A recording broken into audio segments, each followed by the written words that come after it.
recebi em 98 a visita do então presidente da Índia. Ele também um intocável, ele também integrante das castas, embora a Constituição da Índia de 47, 48 proíba essa divisão social em castas, no entanto, a prática social, lamentavelmente, continuou a reconhecer essa situação de absoluta vulnerabilidade de certos grupos. Mas, de qualquer maneira, a Índia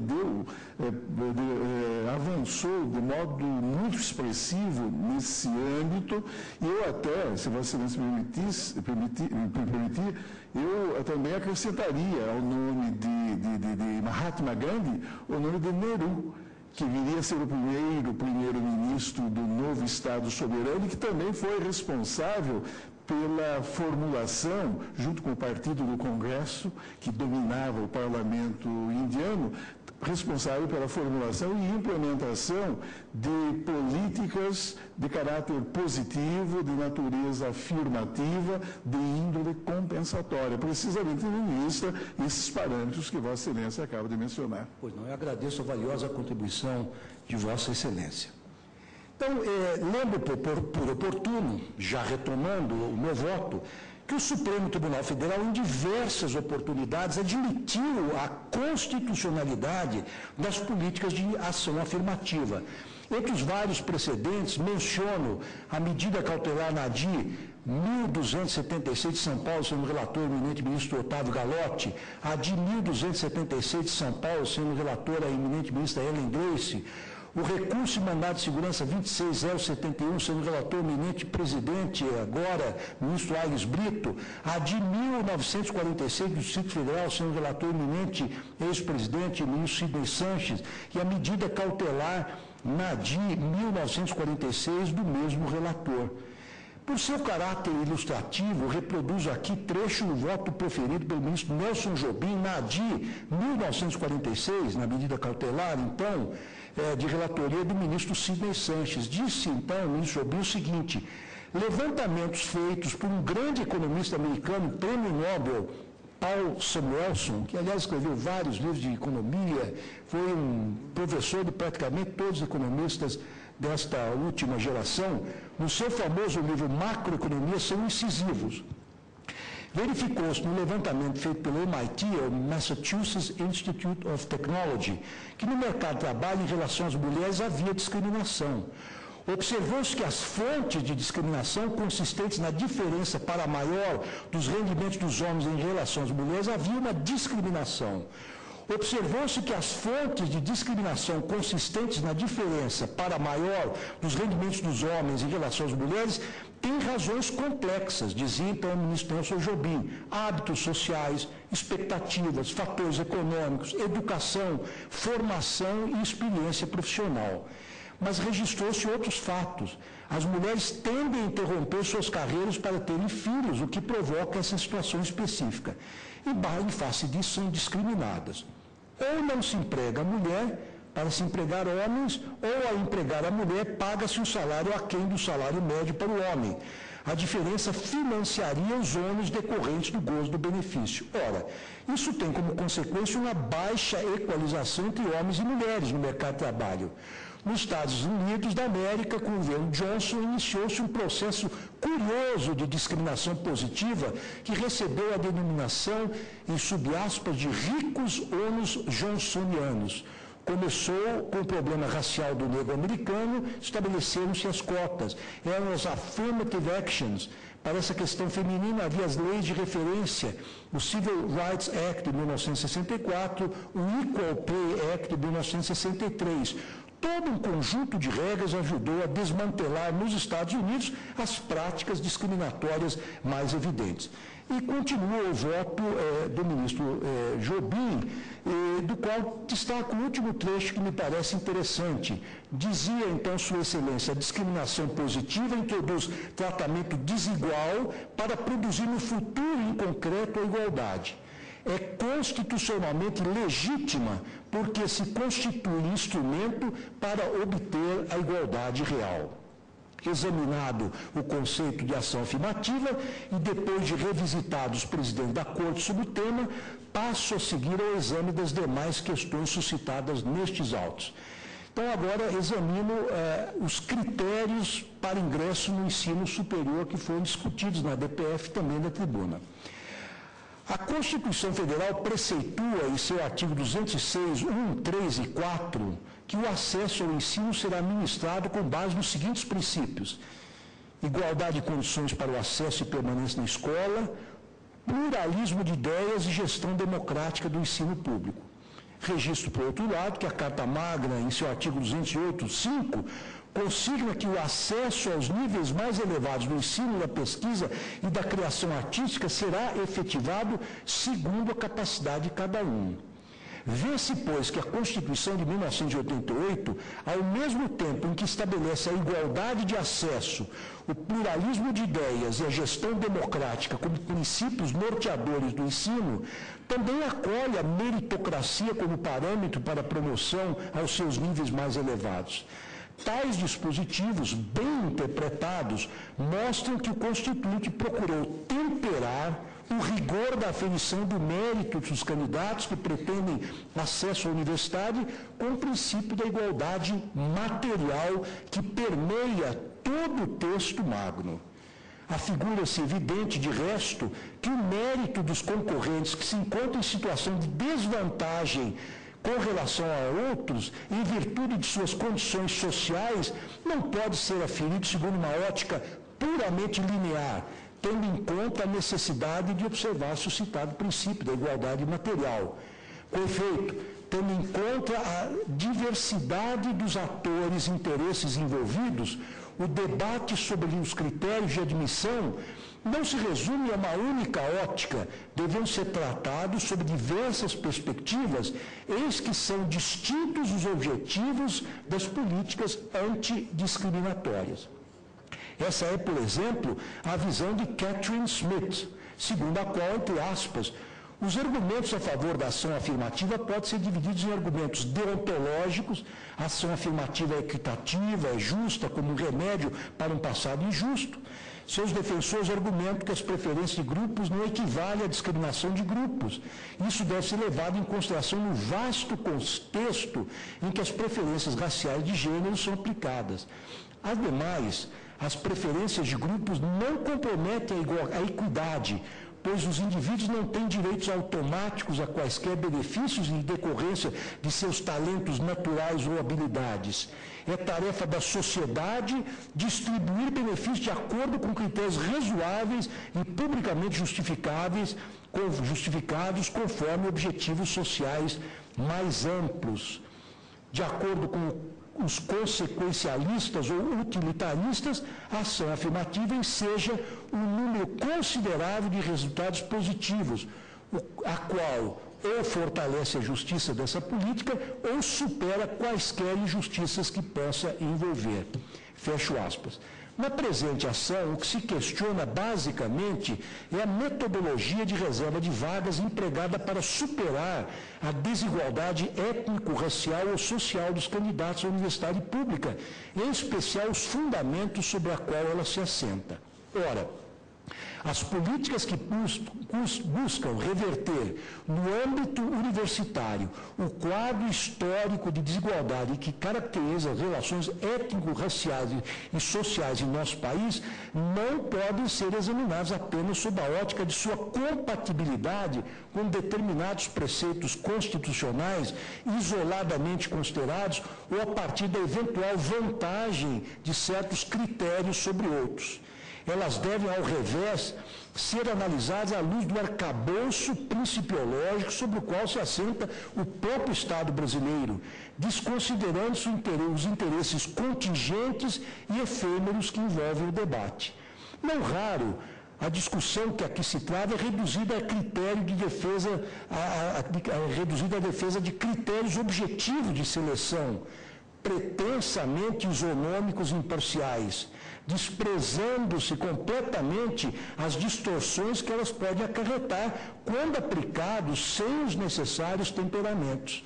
De fato, critérios ditos objetivos de seleção, empregados de forma linear em sociedades tradicionalmente marcadas por desigualdades interpessoais profundas, como é a nossa, acabam por consolidar ou até mesmo acirrar as distorções existentes.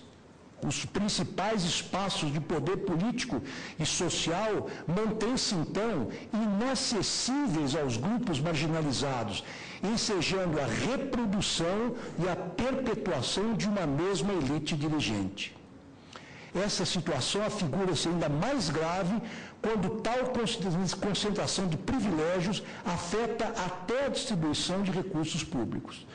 Como é evidente, toda seleção, em qualquer que seja a atividade humana, baseia-se em algum tipo de discriminação. A legitimidade dos critérios empregados, todavia, guarda estreita correspondência com os objetivos sociais que se busca atingir com eles. No campo acadêmico, segundo Ronald Dworkin, entre aspas, qualquer critério adotado colocará alguns candidatos em desvantagem diante de outros, mas uma política de admissão pode, não obstante isso, justificar-se caso pareça razoável esperar que o ganho geral da comunidade ultrapasse a perda global e caso não exista uma outra política que, não contendo uma desvantagem comparável, produza, ainda que aproximadamente, o mesmo ganho. Então, é aqui o importante jurista e filósofo, justo filósofo norte-americano, Ronald Dworkin, diz que sempre há alguma perda, mas o que é importante é ver nesses critérios de seleção alternativos o ganho social para a sociedade como um todo. O critério de acesso às universidades públicas entre nós deve levar em conta, antes de tudo, os objetivos gerais buscados pelo Estado Democrático de Direito, consistente, segundo o preâmbulo da Constituição de 1988, em, entre aspas, assegurar o exercício dos direitos sociais individuais, a liberdade, a segurança, o bem-estar, o desenvolvimento, a igualdade e a justiça como valores supremos de uma sociedade fraterna, pluralista e sem preconceitos, fundados na harmonia social. Deve, ademais do particular, levar em conta os postulados constitucionais que norteiam o ensino público. Nos termos do artigo 205 da Carta Magna, a educação, entre aspas, será promovida e incentivada com a colaboração da sociedade, visando ao pleno desenvolvimento da pessoa, seu preparo para o exercício da cidadania e sua qualificação para o trabalho. Já o artigo 207 garante às universidades, entre outras prerrogativas funcionais, a autonomia didático, científica e administrativa, fazendo-as repousar ainda sobre o tripé ensino, pesquisa e extensão. Portanto, trazendo, no que tange à extensão, a sociedade para dentro da universidade. Com esses dispositivos, pretendeu o legislador constituinte assentar que o escopo das instituições de ensino vai muito além da mera transmissão e produção do conhecimento em benefício de alguns poucos que logram transpor os seus umbrais, por partirem de pontos de largada social ou economicamente privilegiados. De fato, como assenta Oscar Vilhena Vieira, notável professor da Pontifícia Universidade Católica e constitucionalista de escola, diz o seguinte: os resultados do vestibular, entre aspas, ainda que involuntários, são discriminatórios, na medida em que favorecem enormemente o ingresso de alunos brancos, oriundos de escolas privadas, em detrimento de alunos negros provenientes das escolas públicas. Essa exclusão, especialmente no que diz respeito aos cursos mais competitivos, faz com que a universidade se torne de fato um ambiente segregado. Isso gera 3 problemas distintos.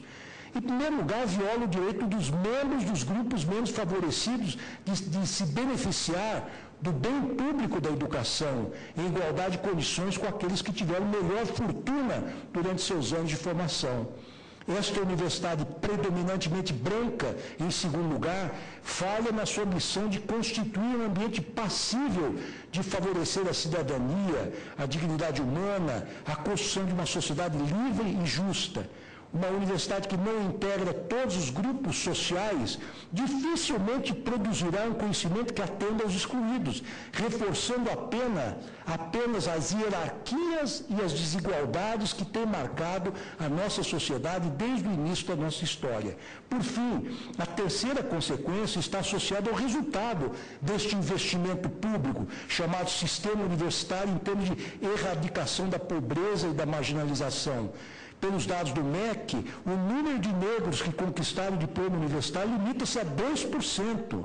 Isso significa que os postos de comando, seja no setor público, seja no setor privado, ficarão necessariamente nas mãos dos não negros, confirmando mais uma vez nossa estrutura racial estratificada. Isso diz o professor Vilhena. Pois não. Isso é o que alguns pensadores chamam de ciclos cumulativos de desvantagens. Uma coisa leva à outra. E você nunca sai desse impasse. É a reprodução. A reprodução. Reproduz a desigualdade. Exatamente. Vossa Excelência tem toda a razão. Agradeço a intervenção. Diante disso, digo eu, parece-me ser essencial calibrar os critérios de seleção à universidade para que se possa dar concreção, de seleção à universidade, para que se possa dar concreção aos objetivos maiores colimados na Constituição. Nesse sentido, as aptidões dos candidatos devem ser aferidas de maneira a conjugar-se o seu conhecimento técnico e a sua criatividade intelectual ou artística com a capacidade potencial que ostentam para intervir nos problemas sociais. É preciso fazer um balanço entre esses vários valores, porque aqueles que hoje são discriminados têm um potencial enorme para contribuir no sentido de que a nossa sociedade avance culturalmente, socialmente, nos termos de uma harmonia social mais avançada. Essa metodologia de seleção diferenciada pode perfeitamente levar em consideração critérios étnico-raciais ou socioeconômicos, de modo a assegurar que a comunidade acadêmica e a própria sociedade sejam beneficiadas pelo pluralismo de ideias, de resto, um dos fundamentos do Estado brasileiro, conforme dispõe o artigo 1º, inciso 5º da Constituição. Ademais, essa metodologia parte da premissa de que o princípio da igualdade não pode ser aplicado abstratamente, pois procede a escolhas voltadas à concretização da justiça social. Em outras palavras, cuida-se, em especial no âmbito das universidades estatais, de utilizar critérios de seleção que considerem uma distribuição mais equitativa dos recursos públicos. Admitida a licitude dessa calibragem entre os diversos critérios seletivos, passo agora ao exame da constitucionalidade do uso do critério étnico-racial como elemento de discrimen. Esse é o próximo tópico do meu voto. Adoção do critério étnico-racial. Outra importante questão a ser enfrentada neste debate consiste em saber se a inexistência cientificamente comprovada, como já disse a nossa eminente Procuradora-Geral da República, que representa o Ministério Público, Débora Duprá, consiste em saber, então, outra importante questão, se a inexistência cientificamente comprovada do conceito biológico ou genético de raça no concernente à espécie humana impede a utilização do critério étnico-racial para fins de qualquer espécie de seleção de pessoas. Eu relembro que o Supremo Tribunal Federal enfrentou essa questão no HC 82.424, numa questão de ordem, e que foi relator o ministro Maurício Correia, e esse feito proveio do Rio Grande do Sul, conhecido como caso Elvanger.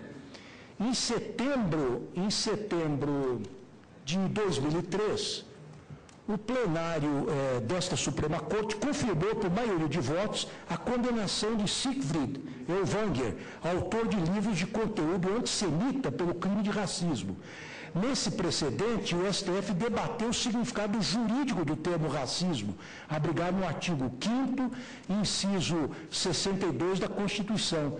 De acordo com o relator do feito, o ministro Maurício Correia, embora hoje não se reconheça mais sob o prisma científico qualquer subdivisão da raça humana, o racismo persiste enquanto fenômeno social, o que quer dizer que a existência das diversas raças decorre da mera concepção histórica, política e social, e é ela que deve ser considerada na aplicação do direito.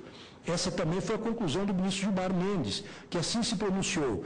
Parece ser pacífico hoje o entendimento, segundo o qual a concepção a respeito da existência de raças assentava-se em reflexões pseudocientíficas, exceto, por outro lado, que historicamente o racismo prescindiu até mesmo aquele conceito pseudocientífico para estabelecer as suas bases, desenvolvendo uma ideologia lastreada em critérios outros.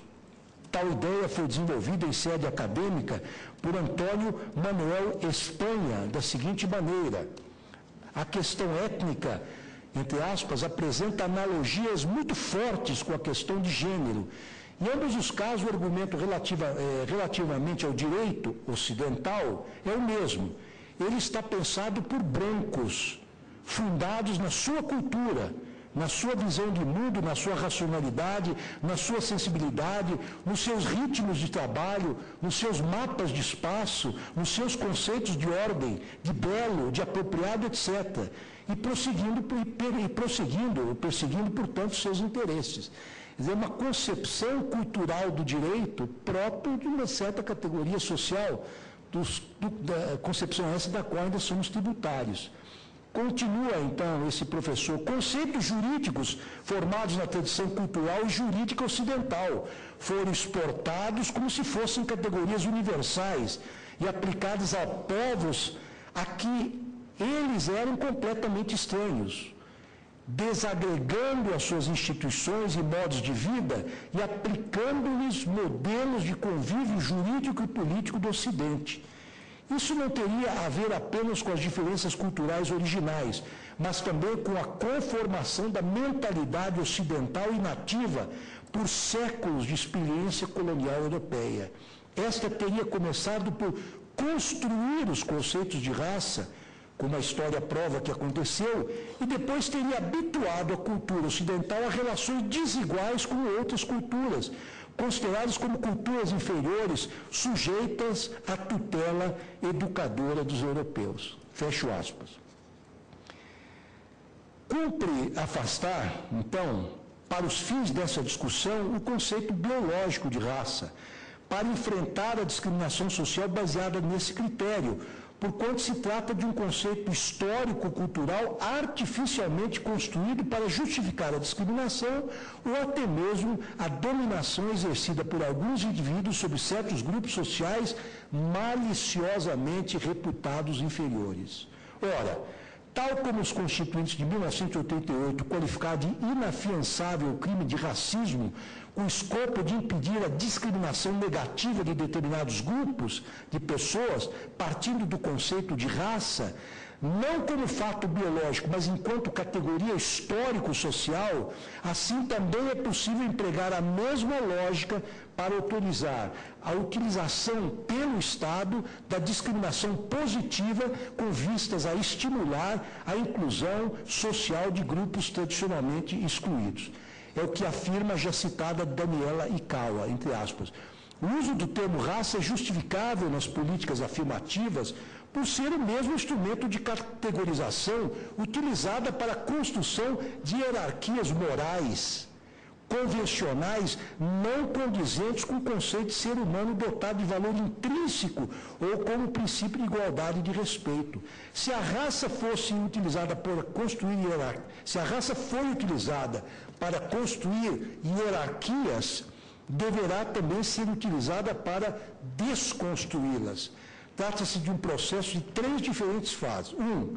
A construção histórica de hierarquias convencionais que inferiorizaram o indivíduo quanto aos status econômicos e de seu reconhecimento pela mera pertença a determinada raça. 2. a reestruturação dessas hierarquias com base em políticas afirmativas que consideram a raça, voltando-se agora à consolidação do princípio da dignidade. E 3, a descaracterização do conceito de raça como critério de inferiorização e o estabelecimento de políticas universalistas materiais apenas. Muito interessante essa observação, se me permitem tentar traduzi-la de modo mais simplificado. No primeiro momento, utiliza-se o conceito de raça para se criar uma hierarquia social absolutamente artificial. Mas, no segundo momento, deve-se utilizar esse mesmo critério de raça utilizado para criar essas hierarquias artificiais para desconstruí-las. Para, no terceiro momento, acabar definitivamente com esta ideia de raça, que ela absolutamente não corresponde a qualquer critério científico, ela é apenas um fóssil histórico que deve ser relegado, quiçá, aos museus, se tanto. Trato agora mais um tópico do meu voto que diz respeito à consciência étnico-racial como fator de exclusão. Tudo isso é tratado do voto, por isso é que eu estou abordando ponto por ponto. Outro aspecto da questão consiste em que os programas de ação afirmativa tomam como ponto de partida a consciência de raça existente nas sociedades com o escopo final de eliminá-la. Em outras palavras, a finalidade última desses programas é colocar um fim àquilo que foi seu termo inicial, ou seja, o sentimento subjetivo de pertencer a determinada raça ou de se sentir discriminado por integrá-la. Para as sociedades contemporâneas que passaram pela experiência da escravidão, repressão e preconceito, ensejadora de uma percepção depreciativa de raça com relação aos grupos tradicionalmente subjugados, a garantia jurídica de uma igualdade meramente formal sublima as diferenças entre as pessoas, contribuindo para perpetuar as desigualdades de fato existentes entre elas. Como é de conhecimento geral, o reduzido número de negros e pardos que exercem cargos ou funções de relevo em nossa sociedade, seja na esfera pública, seja na privada, resulta da discriminação histórica que as sucessivas gerações de pessoas pertencentes a esses grupos têm sofrido, ainda que na maior parte das vezes de forma camuflada ou implícita. Os programas de ação afirmativa em sociedades em que isso ocorre, entre as quais a nossa, são uma forma de compensar essa discriminação culturalmente arraigada, não raro praticada de forma inconsciente e à sombra de um Estado complacente. A necessidade de superar essa atitude de abstenção estatal foi enfatizada pelo ministro Marco Aurélio em sede doutrinária da forma abaixo. Entre aspas, disse o nosso ministro: pode-se afirmar sem receio de equívoco que se passou de uma igualização estática, meramente negativa, no que se proíbe a discriminação, para uma igualização eficaz, dinâmica, já que os verbos construir, garantir, erradicar e promover implicam em si mudança de ótica ao denotar ação. Não basta não discriminar. É preciso viabilizar e encontrar na carta, como página virada, o sistema simplesmente principiológico. A postura deve ser, acima de tudo, afirmativa. E é necessária que esta seja a posição adotada pelos nossos legisladores. É preciso buscar-se a ação afirmativa. A neutralidade estatal mostrou-se nesses anos um grande fracasso. É necessário fomentar seu acesso à educação. Deve-se reafirmar toda e qualquer lei que tenha por objetivo a concretude da Constituição Federal não pode ser acusada de inconstitucionalidade.